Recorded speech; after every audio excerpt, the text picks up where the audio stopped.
님들 반갑습니다. 현장에서 우리 예배하시는 분들도 많이 반갑고요.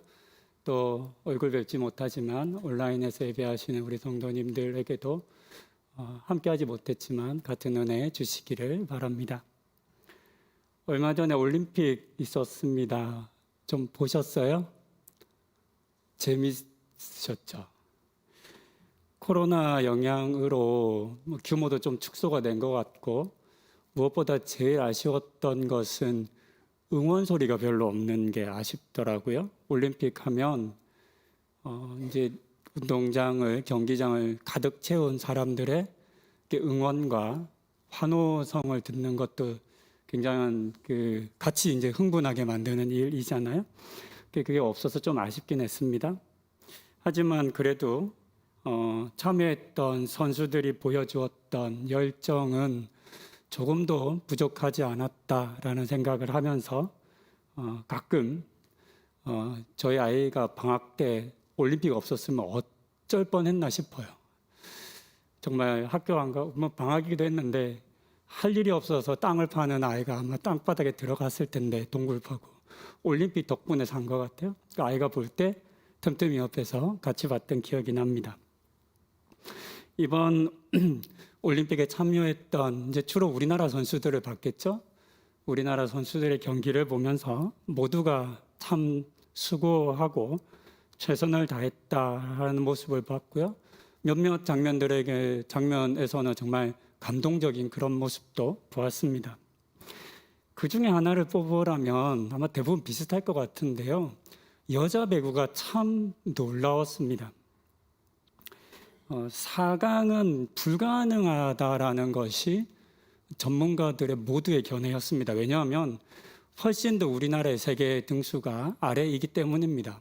하지만 우리보다 잘하는 일본을 꺾었어요. 그것도 5세트에 14대 10인가요? 한 점만 주면 끝나는 경기도 뒤집는 정말 기적적인 일도 봤고 또 터키도 이기면서 4강에 오르는 그 놀라운 성과를 거두었습니다. 나중에 경기 끝나고도 그 밤에 자기 전에 잠시 그 일본에게 역전하는 그 장면을 이렇게 컴퓨터로 다시 돌려봤던 너무 이제 좋아서 그런 기억이 납니다.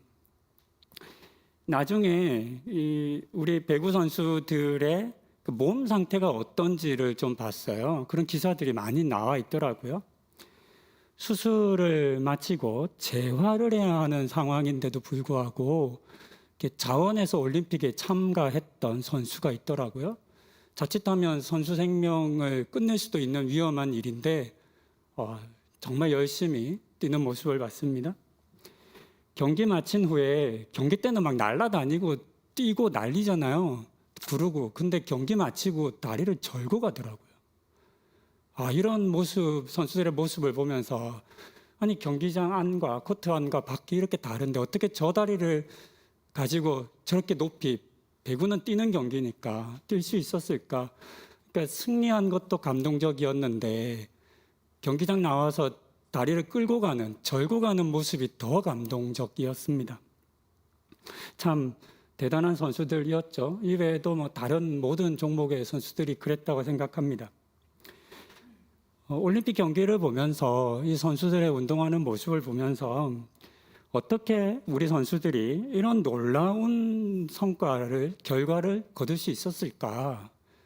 아니 어떻게 했길래 세계적인 선수들과 어깨를 겨루고 물론 다 세계적인 선수들입니다.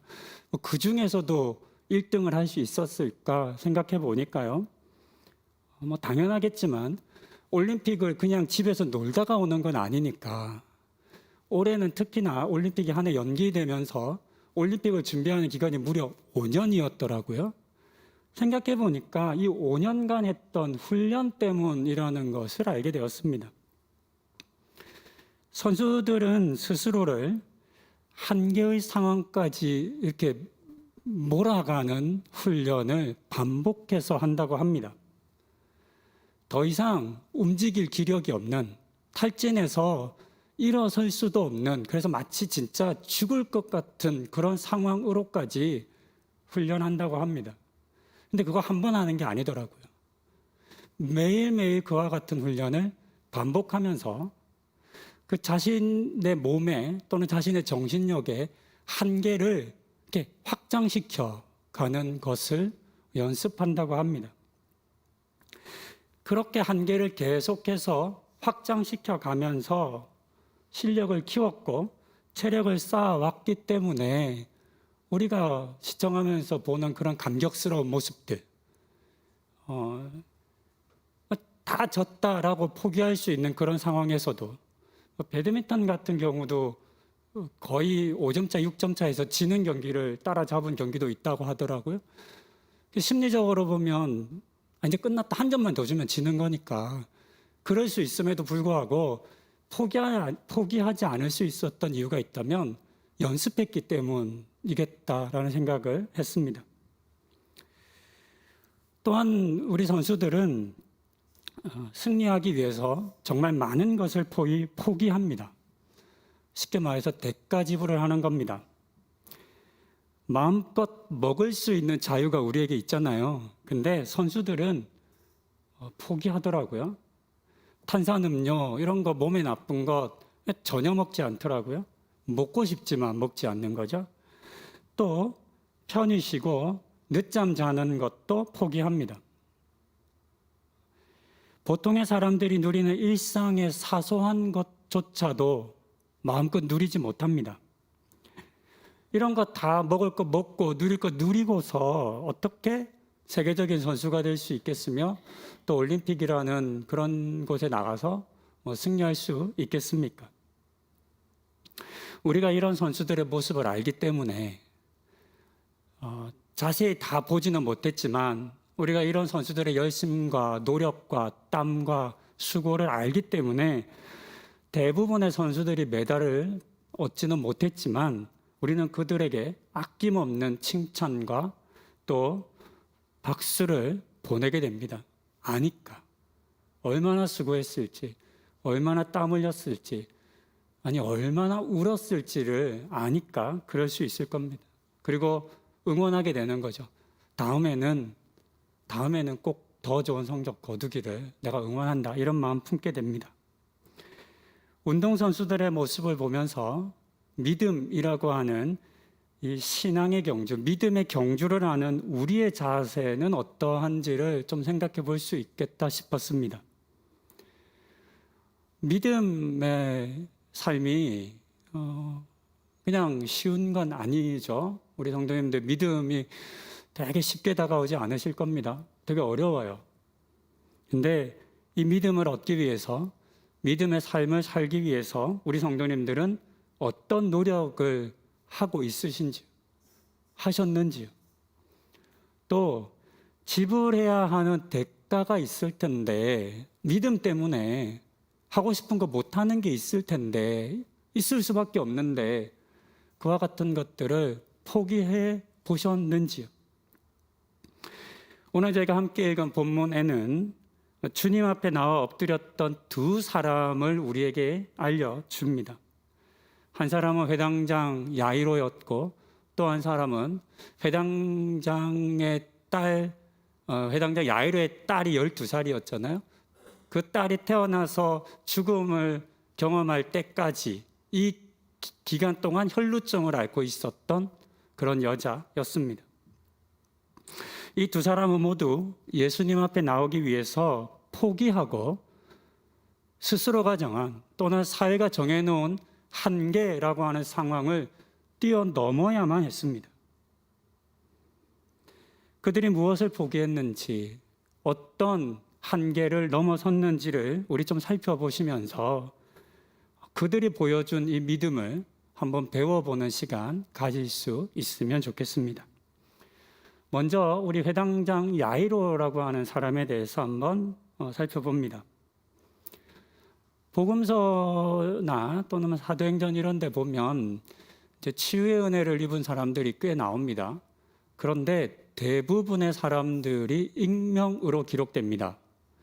이름을 나타낸 사람이 그리 많지 않습니다. 아주 소수입니다. 근데 오늘 본문에 있는 이 사람은 야이로라고 하는 이름뿐만 아니라 회당장이라고 하는 그의 직업까지도 정확하게 기록하고 있습니다. 저는 이것이 의도가 있다고 생각했습니다. 만약에 이름이 없었다면 또는 무엇보다 직업이 없었다면 이 사람이 예수님 앞에 와서 엎드릴 때 감당해야 했던 또는 포기해야 했던 것들이 뭔지를 우리가 알 수 없기 때문입니다. 야이로라고 하는 이름은 깨어나다라는 뜻입니다. 그래서 좀 더 저희가 이제 오늘은 다루진 않겠지만 더 깊이 살펴보면 이 딸이 아파서 죽었잖아요. 사람들은 죽었다. 이제 사람들은 다시 살아날 수 없다고 얘기하는데 예수님은 그 딸이 잔다라고 얘기하잖아요. 자는 사람은 뭐 해야 돼요? 깨어나야 해요. 그래서 이제 야이로라고 하는 이름 속에 그 의미가 들어있어요. 이미 그의 이름을 통해서 이 딸이 깨어날 것에 대한 그런 복선도 심어줍니다. 오늘은 이건 보지 않을 겁니다.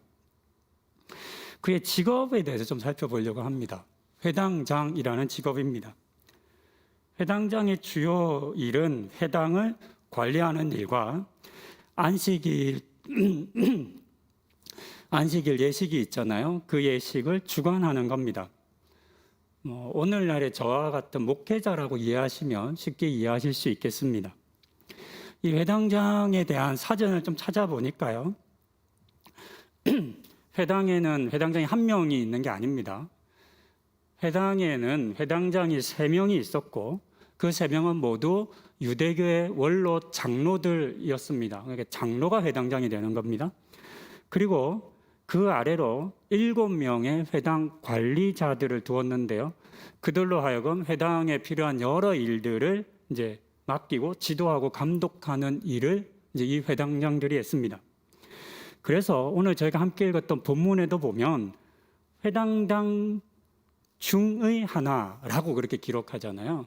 이 말은 각 곳곳에 있는 여러 회당의 회당장 중에 한 명이라는 뜻이 아니라 그 마을에 있는 회당의 회당장 3명 중에 한 명이라는 의미입니다.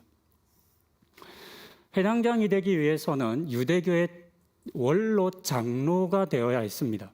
그러니까 아무나 회당장을 시키는 게 아니라 이미 유대교에 인정받은 사람들, 유대교에 대한 열심히 특출해서 장로로 세워진 사람들이 할 수 있는 일이었습니다.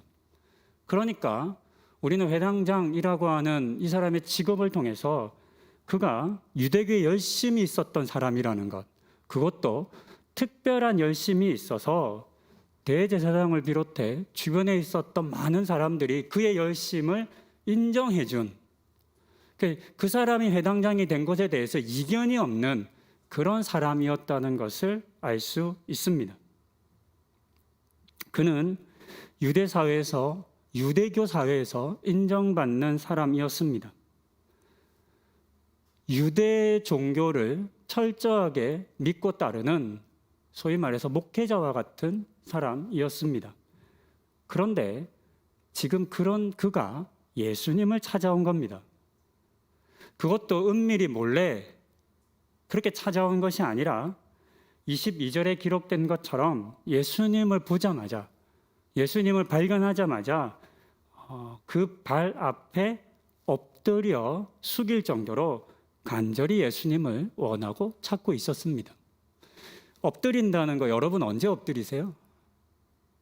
엎드린다는 의미가 있잖아요.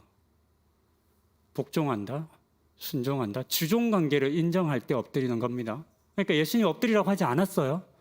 근데 회당장의 야이로가 먼저 와서 엎드리는 거예요. 그 무슨 의미죠? 예수를 인정하겠다, 내가 예수를 믿겠다, 이런 의미라 할 수 있겠습니다. 구약의 모세가 하나님을 만났을 때 엎드리는 그런 모습들, 그런 것과 연관이 됩니다. 이런 야이로의 모습을 우리 성도님들은 평소에 어떻게 보셨는지, 이 본문을 많이 읽으셨을 겁니다. 이 본문 읽으실 때 회당장 야이로가 예수님 앞에 와서 엎드린 모습을 보면서 그냥 너무 쉽게 이해가 되셨는지 모르겠습니다. 사경을 헤매는 딸을 둔 아버지의 입장으로 보면 충분히 이해할 만한 행위입니다. 나라도 그렇게 할 거야 라고 할 수 있겠습니다. 하지만 그가 유대교의 회당장이었다는 입장에서 보면 지금 그가 한 이 일은 매우 위험한 일이라는 것을 알 수 있습니다. 유대교의 권위와 전통을 인정하지 않았던 예수님에 대한 많은 반감이 유대교인들에게 있었습니다. 우리가 다른 성경 본문이나 앞뒤 내용을 보면 안식일이나 정결 예식 등 유대교가 중요하게 여기는 율법을 예수님 안 지키셨잖아요. 그것 때문에 많은 공격을 받으셨죠. 뿐만 아니라 모세를 비롯해 유대교에서 중요하게 여기는 사람들에 대해서 예수님이 오히려 그들이 나를 따라야 한다, 믿어야 한다, 뭐 이런 얘기를 하면서 모세를 무시했잖아요. 또한 사람들을 선동했고 유대교를 공격했잖아요. 이 때문에 우리가 아는 것처럼 유대교인들은 예수를 죽이려고까지 했습니다. 예수에 대한 반감이 굉장히 컸습니다. 그렇기 때문에 유대교인들이 특별히 유대교의 지도자들, 다른 사람에 보일 때 유대교의 어떤 핵심 인물들이라고 하는 사람들은 예수님을 만나는 것에 있어서 조심할 수밖에 없는 상황이었습니다. 요한복음 3장에 보면 유대인의 지도자라고 표현된 니고데모라는 사람이 나옵니다. 니고데모가 예수님을 만나는 그런 장면입니다. 그런데요, 그 니고데모는 다른 유대인들이 볼까 두려워해서 언제 예수님을 찾아왔어요? 밤에 아무도 몰래 예수님을 찾아옵니다. 왜요? 낮에 다른 사람들 볼 때 예수를 찾아가면 안 되기 때문입니다. 그렇게 되면 큰 일이 일어나기 때문입니다. 이런 장면을 통해서 당시의 상황과 분위기를 알 수 있습니다. 그런데 오늘 본문 속에 등장하는 이 회당장 야이로는 숨어서가 아니라 대낮에, 그것도 큰 무리가 예수님과 함께 있는 때에 예수님의 발 앞에 엎드렸습니다. 그러니까 이 모습은 우리가 그냥 묵상하고 성경을 읽을 때 그랬나 보다 라고 쉽게 이해하고 넘어갈 수 없는 사건입니다. 이 장면을 보았던 사람들 중에 회당장 야이로를 아는 사람이 있었을 겁니다. 그러면서 비난했겠죠. 아니, 회당장이 유대교의 장로가 저 소란스러운 사람, 저 논란 많은 사람 앞에 엎드려? 이게 말이 돼? 누군가는 제사장들이나 바리새인들에게 여기 회당의 회당장이 야이로가 예수 앞에 무릎을 꿇었다고 고발하는 사람도 있었을 수 있겠다 싶습니다. 회당장은 다른 유대인들의 본이 되어야 합니다. 저도 마찬가지이겠죠. 목회자가 신앙에 있어서 본이 되어야 할 겁니다. 제가 여러분들 보실 때 우리 목사님 저거 아닌데 갑자기 제가 성경은 안 보고 엉뚱한 거 보고 막 이상한 얘기하면 여러분 굉장히 의심하실 거잖아요. 당황하실 거잖아요. 지금 그런 일이 일어난 겁니다. 같은 공동체를 이루고 있는 사람들 중에 그 공동체를 무너뜨리는 행위를 하는 사람, 또는 내부에서 정해진 규율에 벗어나는 행동을 하는 사람들에게는 대부분 가혹한 처벌이 따릅니다. 그것이 일반적입니다. 유대교도 마찬가지였습니다. 요한복음 9장 22절은 이렇게 기록합니다. 그 부모가 이렇게 말한 것은 이미 유대인들이 누구든지 예수를 그리스도로 시인하는 자는 출교하기로 결의하였으므로 그들을 무서워함이로라. 날 때부터 소경되었던 사람이 예수로 말미암아 눈을 뜨고 보게 되었어요. 근데 유대인들이 이 일을 조사하기 위해서 부모를 다그치는 거예요. 무슨 일이냐? 어떻게 된 거냐? 막 다그치니까 부모가 있는 그대로 말을 못하는 거예요. 그렇다가는 출교될 것에 대한 두려움을 가졌기 때문입니다. 그 내용입니다. 이처럼 예수에 대한 공개적인 믿음, 앞서 이 야이로의 입장에서 보자면 예수님의 발 앞에 엎드린 행위일 겁니다. 아무에게나 엎드리지 않기 때문입니다. 엎드린다는 행위가 이 본문으로 하면 예수를 그리스도로 인정하는 행위와 맞먹기 때문입니다. 그러니까 이런 야이로의 행위는 출교를 각오할 정도의 일이라는 것을 알 수 있습니다. 이스라엘 사회에서 유대교에서 출교된다는 건 단순히 유대교 사람이 안 된다, 유대교를 못 믿는다 그런 의미가 아닙니다. 출교는 곧 사회적인 추방, 더 이상 이스라엘 민족의 일원으로서 살아갈 수 없다는 것을 의미합니다. 그리고 이것의 더 세부적인 내용을 보면 먹고 살 수가 없습니다. 유대교인이 아니면 상거래를 안 합니다. 유대교인이 아니면 물건 직업, 길교라고 하는 그 직업 공동체에 참여할 수가 없고, 굉장히 배타적인 사회잖아요. 단순히 나 이제 유대교 안 믿어, 못 믿어 이게 아니라 말 그대로 목숨이 달린 일이겠습니다. 그만큼 예수에 대한 반감이 컸고 유대인들이 예수를 쫓고 따르는 것을 싫어했다라고 하는 것을 알 수 있습니다. 그러니까 오늘 본문에서 야이로가 예수님 앞에 무릎을 꿇고 엎드린 이 일은 단순히 회당장이라고 하는 직업을 잃는 정도에서 끝나는 것이 아닐 수 있었습니다. 정말 많은 것을 건 그런 행위라 하겠습니다. 그러면 야이로가 이런 상황을 몰랐을까요? 그럴 수는 없죠. 유대교의 장로가 지금 유대교 안에서 일어나고 있는 그런 예수에 대한 반감을 모를 리가 없지 않겠습니까? 그도 잘 알았습니다. 잘 알았음에도 불구하고 그 일을 했습니다. 그에게는 무슨 의미냐면 그 모든 것을 감수할 각오를 했다라고 하는 의미이겠습니다. 그는 지금까지 자신이 믿어왔던 유대교가 아니라 지금까지 자신이 의지했던 유대교의 하나님이 아니라 예수가 자신의 죽어가는 딸을 살릴 수 있다라고 하는 것에 어쩌면 자신의 생명을 걸었을 수도 있겠습니다. 예수가 딸을 살릴 수 있다라는 확신이 없었다면 어찌 그와 같은 일들을 할 수 있었겠습니까? 딸도 잃고 나머지 다 잃을 건데요.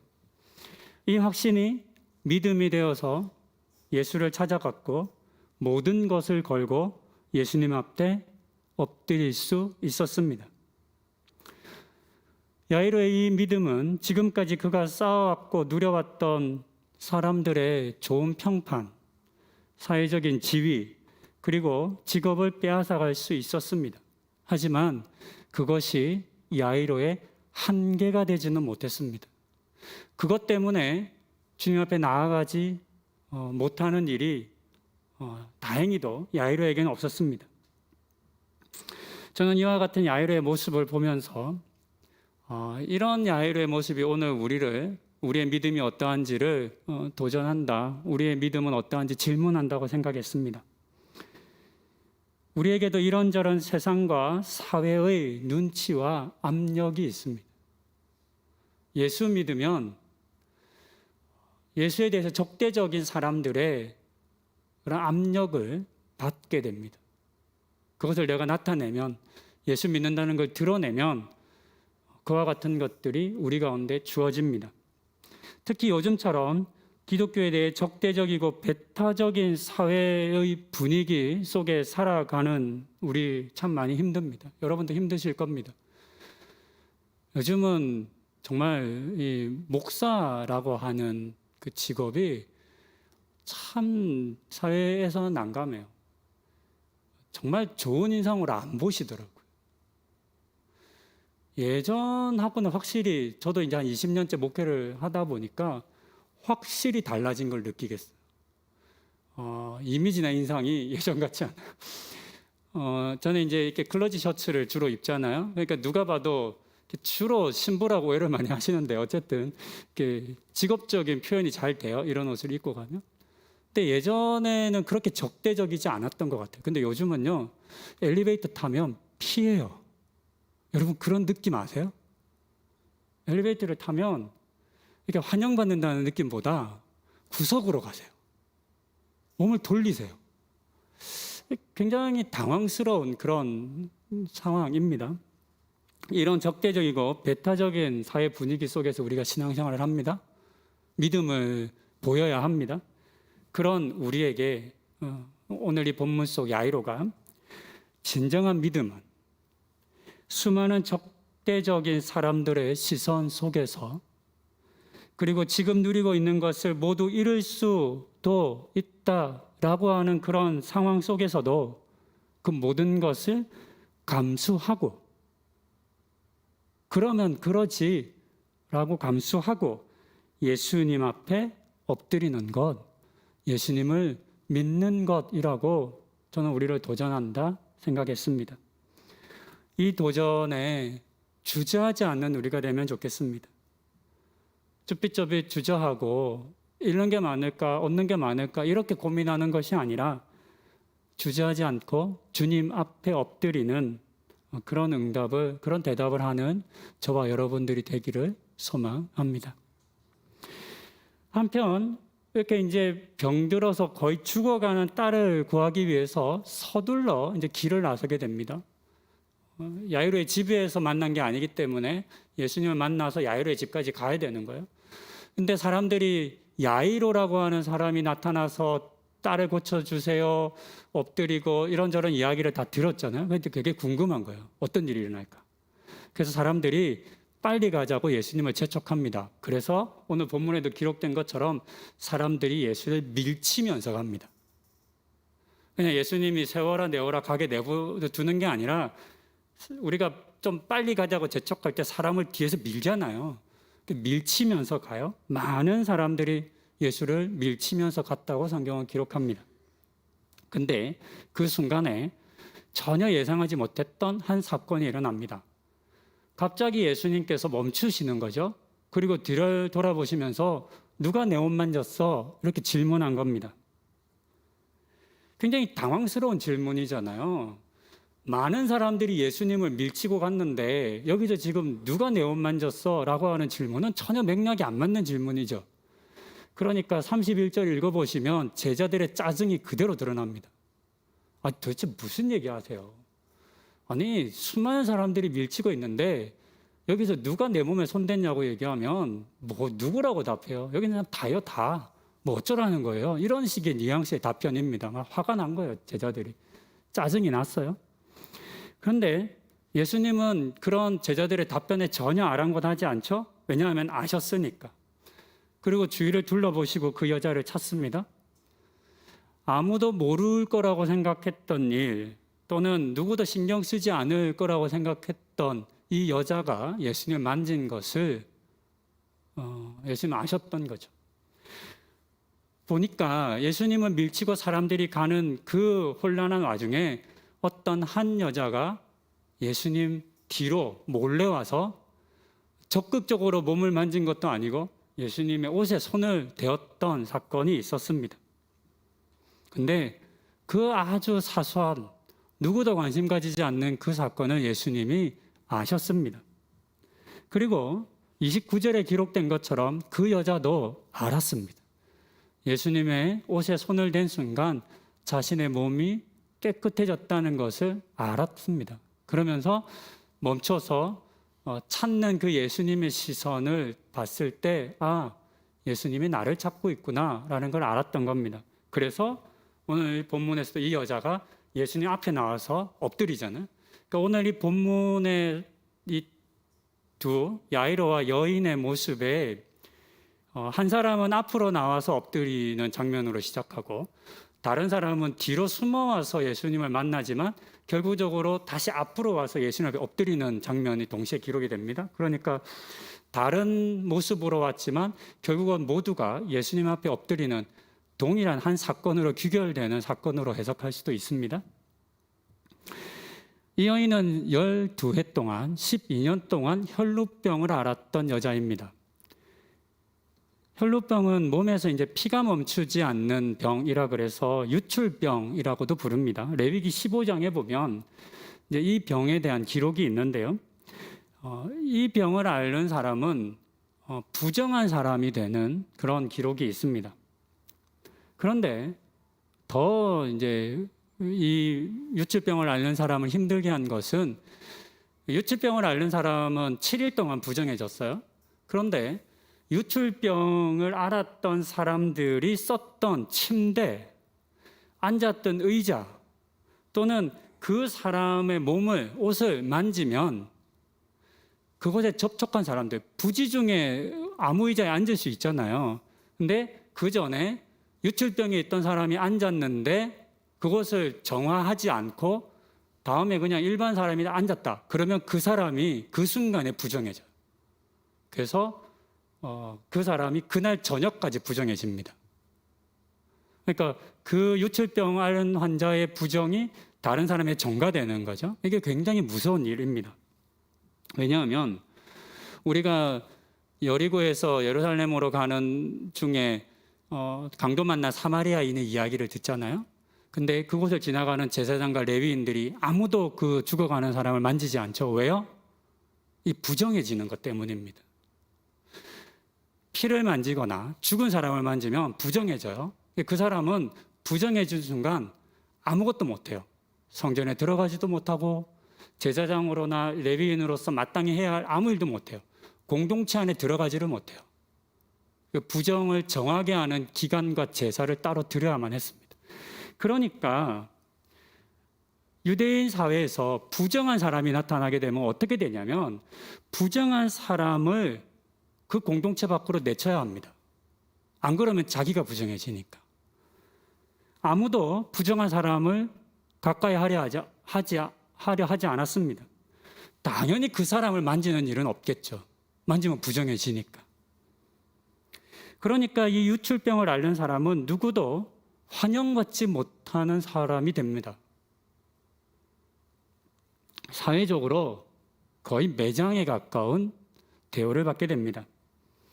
앞서 예수를 그리스도로 인정하는 사람들을 출교하기로 유대교인들이 결정한 걸 말씀드렸잖아요.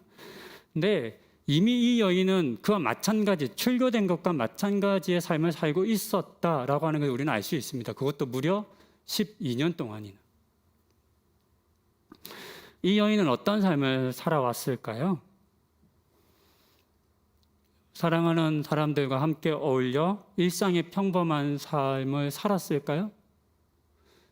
불가능한 일입니다. 전혀 그러지 못했습니다. 지난 12년 동안 이 여인은 몇 명의 사람들과 신체 접촉을 했을까요? 우리가 이 여인에 대해서 잘 알지 못합니다. 어떤 가족이 있었는지, 혹 결혼을 했는지. 만약에 이 여인이 결혼을 해서 예쁜 아들과 딸을 둔 부모라고 한번 생각해 보자고요. 그러면 이 여인이 자신의 사랑스러운 아들과 딸의 얼굴을 이렇게 쓰다듬는, 사실 부모로서 그게 제일 행복한 일이잖아요. 그랬을 수 있었을까요? 아니요. 못합니다. 왜요? 자신애가 한 번의 쓰다듬 때문에 자신의 자녀가 부정해지니까. 누구로부터도 만짐을 당하지 못하고 누구조차도 만질 수 없는 그런 사회적인 모든 관계가 단절된 그런 삶을 살아왔다는 것을 우리는 알 수 있습니다. 그러니까 이 여인에게는 아무도 만져서는 안 된다라고 하는 생각이 매우 깊이 자리 잡았을 겁니다. 자기가 자칫 누구를 만졌다가는 자기가 부정한 건 전혀 둘째치고서라도 다른 사람을 부정하게 만든 것 때문에 그것으로 인해서 받을 핍박이 너무나 컸기 때문입니다. 그렇게 12년 동안 아무도 만져주지 않고 또 아무도 만질 수 없다라고 하는 이 한계 속에 갇혀 살았던 그런 여인이 오늘 본문 28절에서 매우 놀라운 결정을 합니다. 이는 내가 그의 옷에만 손을 대어도 구원을 받으리라 생각함이러라. 놀라운 용기이고 놀라운 변화입니다. 그녀가 품을 수 있는 최고의 용기이겠다라는 생각을 해보았습니다. 그녀가 이런 마음을 품고 행할 수 있었던 것은 예수가 자신을 낫게 해줄 것이라고 하는 확신이 있었기 때문이겠습니다. 그리고 이 확신이 그녀의 믿음이 되었습니다. 나는 누구도 만져서는 안 된다. 나는 누구도 만질 수 없다. 라고 하는 한계를 뛰어넘어 예수를 만지는 순간 놀라운 일이 일어납니다. 원래의 관계라면 이 여인의 부정함이 예수에게 전가되어야 하는데 지금까지 그래왔을 텐데 놀라운 일이 일어납니다. 반대로 예수의 깨끗함이 이 여인에게 전가되어 이 여인이 깨끗해진 것입니다. 예수님께서 34절에 이렇게 이야기하셨습니다. 예수께서 이르시되 딸아 내 믿음이 너를 구원하였으니 평안히 가라 내 병에서 놓여 건강할지어다. 여자가 했던 행위는 예수님 뒤로 몰래 숨어 들어가서 옷자락을 만지는 일이잖아요. 근데 이 행위에 대해서 예수님이 뭐라 그러셨어요? 내 믿음이라고 인정해 주셨습니다. 주님, 저 예수님 믿어요. 구원해 주세요. 이런 말이 아닙니다. 우리가 볼 때는 이것이 과연 믿음의 행위인가 싶은 그런 일일 수 있습니다. 그러나 예수님은 그것을 믿음이라 인정해 주셨습니다. 말씀을 좀 정리하겠습니다. 우리는 본문에서 서로 다른 두 사람을 이렇게 만날 수 있습니다. 보기에 따라서는 완전히 반대되는 부류의 사람들입니다. 야이로는 무엇 하나 부족할 것이 없는 사람으로 유대 사회의 존경과 환영을 받고 있었습니다. 주류 사회에 속해 있었고 영향력도 가지고 있었습니다. 특별히 어떤 실수를 하거나 잘못을 하지 않는 이상 지금 자신이 가지고 누리고 있는 것을 빼앗길 일도 없는 안정된 삶을 살고 있었습니다. 반대로 여인은 너무나 대척점에 있는 것처럼 다른 삶을 살았습니다. 오랜 병으로 말미암아 모든 사회적 관계는 끊어지고 어디에도 속하지 못하는 버림받은 사람이었습니다. 누구도 그녀의 말을 귀담아 듣지 않았을 것이고 그녀의 아픔을 돌보지 않았습니다. 이처럼 두 사람의 모습은 너무나 다르지만 또 그들이 서해 있는 상황과 여건은 너무나 다르지만 예수님을 향한 믿음에 있어서는 두 사람은 동일했습니다. 스스로 만든 한계이든 또는 사회적으로 규정되어진 한계이든 그들을 묻고 제한하고 있던 것들에 이 두 사람은 주저앉지 않았습니다.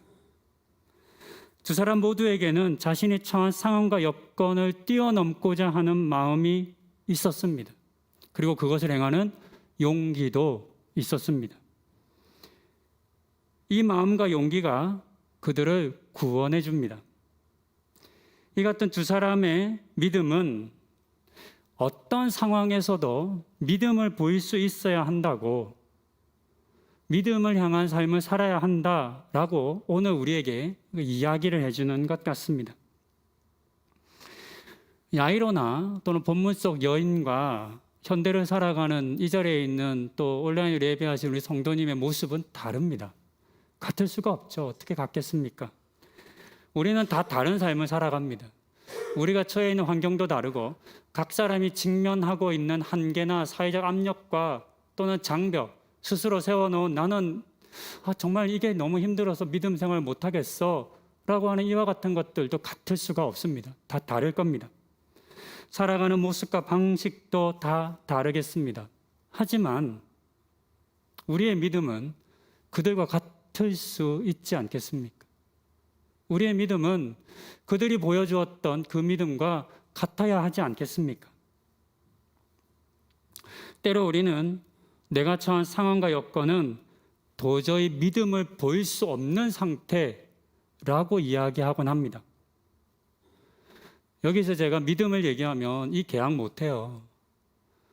여기서 제가 믿음을 얘기하면 저 굶어요. 여기서 제가 믿음을 얘기하면 이 관계 깨져요. 이런 두려움과 이런 상황 우리도 경험합니다.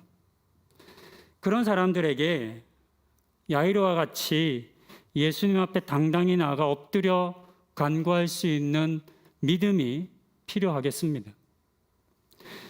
반면 지금 겪고 있는 여러 상황 속에서 믿음도 다 소용없다고, 내가 해봤는데 다 안 된다고 말하며 절망하는 사람도 있겠습니다. 저는 이 여인이 그랬던 것 같습니다. 얼마나 절망하면서 살았을까요? 자포자기하지 않고 지금까지 살아온 것만으로도 정말 대단하다 생각합니다. 우리에게도 이와 같은 절망과 한계 속에 스스로 포기하고 일어나지 못하는 사람들이 있겠습니다. 이런 사람들에게 혈루병 앓던 이 여인과 같이 도저히 사람들과 예수님 앞에 나아갈 용기는 없지만 예수님 뒤에라도 가서 옷자락이라도 만져야겠다라고 하는 그 믿음이 필요하지 않겠습니까? 오늘 이 본문을 통해서 우리가 보았던 야이로와 이 여인처럼 우리 성도님들께서 처한 상황과 여건이 어떠하시든지 또 지불하셔야만 하는 대가가 얼마나 크든지 극복해야 할 장벽이 얼마나 높든지 또 직면해야 할 두려움과 한계가 무엇이든지 이 모든 것을 뛰어넘어 예수님께로 나아가는 분들이 되실 수 있기를, 그렇게 오늘 지금 여러분들의 믿음을 예수님에게 또 수많은 사람들에게 보여주시는 분들이 되실 수 있기를 권면드립니다. 기도하시겠습니다. 회당장 야이로는 지기를 비롯해 지금까지 누려온 모든 것을 잃을 수 있다라고 하는 두려움이 있었습니다.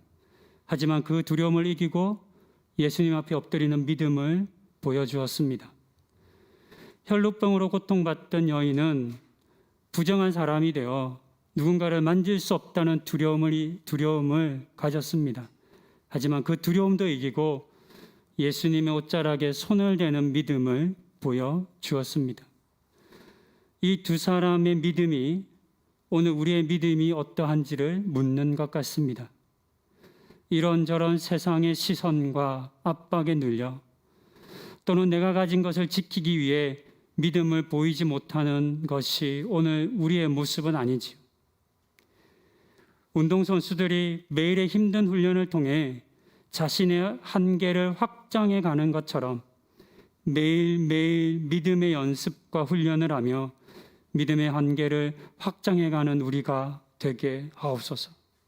그렇게 우리도 우리의 믿음도 야이로와 여인처럼 감동을 주는 이야기가 되게 하옵소서. 이 모든 말씀 우리 주 예수 그리스도의 이름으로 기도드립니다. 아멘.